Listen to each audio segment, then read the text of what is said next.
Hello everyone, ये है हमारा डे 4। ठीक है, और हमने लास्ट यहाँ पे मध्यकालीन भारत पर छोड़ा था और आज हम यहीं से स्टार्ट करेंगे। सबसे पहले जो इंडिया पर आक्रमण करा था अरबों ने, उसमें था मोहम्मद बिन कासिम। ठीक है, के बाद आता है महमूद गजनी। तो गजनी के बारे में आपको 2-3 चीजें याद रखनी है। एक तो महमूद गजनी ने भारत पर 17 बार आक्रमण करा था। जो सोमनाथ टेम्पल है गुजरात का, फिर में लूट करी थी इन्होंने। ठीक है, तो आपको एक ये वाला पॉइंट यहाँ से याद करना है। नेक्स्ट है इंपॉर्टेंट मोहम्मद गौरी।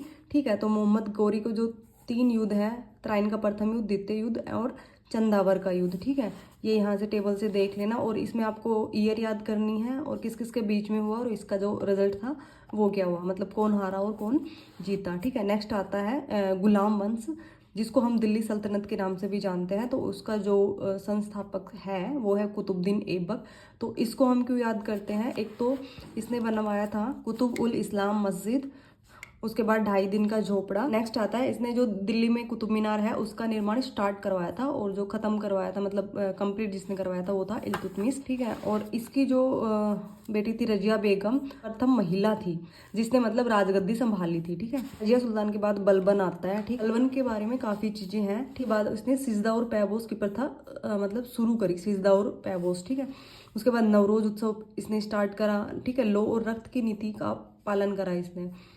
ठीक है, इसके नेक्स्ट आता है खिलजी वंश। ठीक है, एक तो जो भी दिल्ली सल्तनत में है उसका सीक्वेंस आपको पता होना चाहिए कि जैसे पहले कौन आया था। पहले गुलाम वंश आया था, उसके बाद खिलजी वंश आया था, उससे नेक्स्ट तुगलक वंश आएगा, ये सब। ठीक है, तो इसमें इंपॉर्टेंट है अलाउद्दीन खिलजी। अलाउद्दीन खिलजी ने जो जो चीज़ें बनवाई थी वो, हाँ, और एक घोड़ा दागने और सैनिक का हुलिया लिखने की प्रथा जो है वो अलाउद्दीन खिलजी ने स्टार्ट करी थी। नगद वेतन और स्थायी सेना रखने की जो परंपरा चलाई थी, जो मतलब ये सिस्टम चलाया था, ये अलाउद्दीन खिलजी ने चलाया था। ठीक है, उससे पहले बस कुछ लैंड वगैरह दे देते थे, इस टाइप की चीज़ें चलती थी। नेक्स्ट आता है अलाउद्दीन खिलजी की जो टैक्स सिस्टम था, रिवेन्यू सिस्टम, वो भी आपको पता होना चाहिए कौन कौन से टैक्स लगते थे। ठीक है, नेक्स्ट आता है तुगलक वंश। तो तुगलक वंश की एक तो 4 योजनाएं ये। ठीक है, मोहम्मद बिन तुगलक जो थे उनकी 4 योजनाएं कि उन्होंने क्या क्या करने का ट्राई करा था, जिसमें ठीक तरीके से वो इम्प्लीमेंट नहीं कर पाया था। ठीक है, उसके बाद अमीर कोही, ये काफ़ी बार पूछते हैं, अमीर कोही हो गया। ठीक है, और नेक्स्ट ये इबन बतूता। जितने भी मतलब बाहर के जो वो आए थे, यात्री आए थे, और उनकी बुक, ये तो आपको पता ही होना चाहिए। इबन बतूता की जो बुक का नाम है वो है रेहला। ये भी आप देख लेना, जो जजिया जगात और खराज खुम्स है, ये कौन कौन से मतलब कर हैं, किस किस चीज़ के लिए टैक्स देते थे। ठीक है, फिर नेक्स्ट आता है फिरोज तुगलक। फिरोज तुगलक ने काफ़ी जो है नगर बसाए थे, जिशार, फिरोजाबाद, फतेहाबाद, जौनपुर। एक है दीवाने खैरात है। ठीक है, उसके बाद आता है सैयद वंश। इसका जो संस्थापक था वो था खिज़र खां। ठीक है, और एक ये चीज़ इसकी इम्पोर्टेंट है, जो अहमद सरिंदी है उनकी जो मतलब पुस्तक का नाम है तारीख मुबारक शाही, काफ़ी बार पूछी है।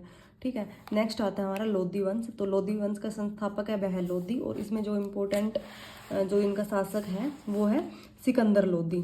ठीक है, तो और सिकंदर लोधी ने आगरा की स्थापना करी थी। उससे नेक्स्ट आता है इब्राहिम लोधी, और इब्राहिम लोधी जो है पानीपत का प्रथम युद्ध में बाबर से हार जाता है। इनकी जो एडमिनिस्ट्रेटिव सर्विस है, ठीक है, जो इनकी मतलब जो सिस्टम चलता था वो आपको पता होना चाहिए।